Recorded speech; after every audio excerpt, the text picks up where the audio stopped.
Okay, ఏ ఊరు మీది? ఖమ్మం. ఖమ్మమా? కాంగ్రెస్ పరిపాలన ఎలా ఉంది మామూలుగా రాష్ట్రంలో? 1 ఇయర్ కాంగ్రెస్ పరిపాలన ఎలా ఉంది? అంటే బాగానే ఉంది.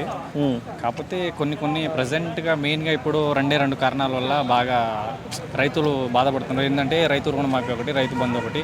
ఈ రెండు అనేది ఇంకా రైతు బంధు అనేది 2 విడతలుగా రావాలి. 2 విడతలుగా ఒక్కసారి కూడా రాలేదు ఇప్పటి వరకు. రైతు రుణమాఫీ 100% చేశామన్నారు. అది కూడా వచ్చిన వాళ్ళకి వచ్చింది, రాని వాళ్ళకి రాలేదు. అంటే వీళ్ళు అసలుకి రైతు ఇప్పుడు అంతకుముందు ఇది వచ్చి బోనస్ అని చెప్పి ఏదో ప్రకటించారు కదా, దానివల్ల ఉపయోగం అంటే వాళ్ళు ఎలక్షన్ బిఫోరే ఆల్రెడీ వాళ్ళు ప్రకటించారు, ఇన్ని ఇస్తాము, ఇన్ని పథకాలు ఇస్తామని బిఫోర్ ఎలక్షన్ ముందు ప్రకటించారు. వాళ్ళు చెప్పారు కాబట్టి అది ఇవ్వాలి తప్పనిసరిగా, కాబట్టి అది ఇస్తున్నారు. అది కూడా రైతు బోనస్ వస్తుంది అన్నారు. అది కూడా వచ్చిందో రాలేదు మాకైతే ఐడియా లేదు. ఓకే, దానివల్ల అసలు ఉపయోగం ఉందా? రైతులకి ఏమైనా ఉపయోగం ఉందా? ఉపయోగం ఉందంటే ఇప్పుడు కొంతమంది ఏంటంటే ఇప్పుడు ఏంటంటే కొంతమంది రైతులు అర్జెంట్ అమౌంట్ కావాలి కాబట్టి వాళ్ళని ఇప్పుడు గవర్నమెంట్కే కాటా వేయాలి, గవర్నమెంట్కే అమ్మాలంటే అమ్ముకోలేరు కదా. కొంతమంది ప్రైవేట్ వాళ్ళకి అమ్ముకుంటారు, కొంతమంది వేరే చోట అమ్ముకుంటారు. ఇప్పుడు వీళ్ళకి ఎలా వస్తాయి బోనస్?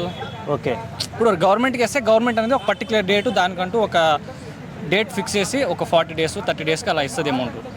వీళ్ళకి అర్జెంట్ అమౌంట్, వాళ్ళకి ఏదేదో ప్రాబ్లమ్స్ ఉంటాయి, అర్జెంట్ కావాలి కాబట్టి వాళ్ళు బయట అమ్ముకుంటారు. మరి వీళ్ళకి ఎలా బోనస్ ఎలా ఇస్తారు? ఓకే, ఇప్పుడు 6 హామీలు ఇచ్చారు, అద్భుతమైన 6 హామీలు చూసి అందరూ ఓటేశారు. అవి సరిగా కూడా ఇంకా వాటి గురించి ఇంప్లిమెంట్ కాలేదు. వాటి గురించి అసలు ఏం ప్రణాళికలు తీసుకుంటున్నామని ఈ మధ్య ఎవరు చెప్పట్లేదు. ఏం కోరుకుంటున్నాం మరి? ఓటేసారు గెలిపించారు కదా. కోరుకోవడం ఏం లేదండి, వాళ్ళు చెప్పింది మొత్తం సక్రమంగా చేస్తే చాలా. అదే.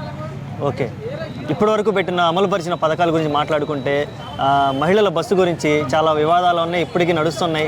అసలు అది బాగుందా బాగాలేదా అని చెప్పి. బాగుందా బాగాలేదా అంటే కొంతమంది బాగుందంటారు, కొంతమంది బాగాలేదంటారు. ఎందుకంటే ఇప్పుడు కొంతమంది ఏంటంటే ఇప్పుడు విలేజర్స్ ఉన్నారు. విలేజర్స్ అంటే వాళ్ళు ఎప్పుడో వెళ్ళేటోళ్ళు, వాళ్ళు అనవసరంగా ఎప్పుడు పడితే అప్పుడు వెళ్ళరు. కొంతమంది గవర్నమెంట్ ఎంప్లాయీస్ వీళ్ళు ఉంటారు, వీళ్ళు డైలీ డ్యూటీ, వీళ్ళు గవర్నమెంట్ శాలరీస్ వస్తున్నాయి, అన్నీ వస్తున్నాయి.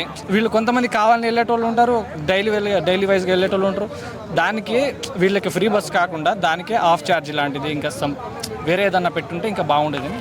ఓకే, మగవాళ్ళు కూడా చాలా మంది ఇబ్బంది పడుతున్నారు సీట్ దొరక. మరి మగవాడిగా రీసెంట్గా నేనే కొన్ని చోట్ల జర్నీ చేశాను, హైదరాబాద్, నల్గొండ అలా వెళ్ళినప్పుడు కూడా సీట్లలో వాళ్ళే కూర్చుంటున్నారు. ఇప్పుడు మాకు సీట్లు మేము ముందే వెళ్ళి కూర్చొని బ్యాగ్ పెట్టేసి కొంచెం రష్ ఉందని బయటకు వెళ్ళి వచ్చేలో కూడా బ్యాగ్ తీసి పక్కన పడేసి లేడీస్ కూర్చుంటున్నారు. ఇక వాళ్ళని మనం ఏం చెప్పలేకపోతున్నాము. ఓకే, మనం కూర్చున్నా కూడా వచ్చి సీట్లు లాక్కొని కూర్చుంటున్నారు. ఈ పథకం కంటిన్యూ అవ్వాలా, మధ్యలో ఆపేస్తే హ్యాపీ అంటావా? లేదు అంటే కంటిన్యూ అయితే ఓకే, బెటర్. లేదా ఒక పేదవాడు ఎవరు, డబ్బున్నవాడు ఎవరు ఇట్లా స్లాబ్ పెట్టి అమలు చేస్తే బాగుంటుంది? లేదండి, ఇప్పుడు అది చేయాలంటే అదంతా అవే పని కాదు.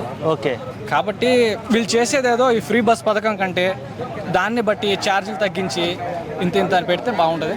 ఓకే ఓకే, ఉచిత కరెంట్ వస్తుందా మీకు? ఉచిత కరెంట్ వస్తుంది, 200 యూనిట్లు ఉచిత కరెంట్. ఉచిత కరెంట్ వస్తుంది. మరి గ్యాస్ 500కు ఎంతకు ఇస్తా ఉన్నారు కదా, గ్యాస్ పరిస్థితి అన్నారు కానీ ప్రజెంట్ నాకు దాని గురించి అంత ఐడియా లేదండి. ఓకే, రేవంత్ పరిపాలనలో నువ్వేం ఎక్స్పెక్ట్ చేస్తున్నావు అసలుకి ఈ 4 ఏళ్ళలో? ఇప్పుడు ఆల్రెడీ 1 year అయిపోయింది. 4 ఏళ్ళలో ఎక్స్పెక్ట్ చేస్తున్నావు? అతను చెప్పిన పథకాలు ఏమేమి ఉన్నాయని సంపూర్ణంగా అమలు చేసేసి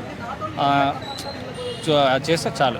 గ్రూప్ 2 గురించి ఏంది అసలు? గ్రూప్ 2 వస్తుందా? ఎగ్జామ్ జరగదా? గ్రూప్ 2 ఎగ్జామ్ ఆల్రెడీ జరుగుతున్నది కదా. ఓకే, ఈ రోజు కూడా ఎగ్జామ్ జరిగింది. ఓకే, నిన్న కూడా జరిగింది. గ్రూప్ 2 ఎగ్జామ్ జరుగుతుంది. నెక్స్ట్ ఈ నోటిఫికేషన్ గురించి కూడా మార్చి ఏప్రిల్లో ఇస్తా అన్నారు. పోలీస్ నోటిఫికేషన్ VRO VRL ఇవి కూడా ఇస్తా అన్నారు.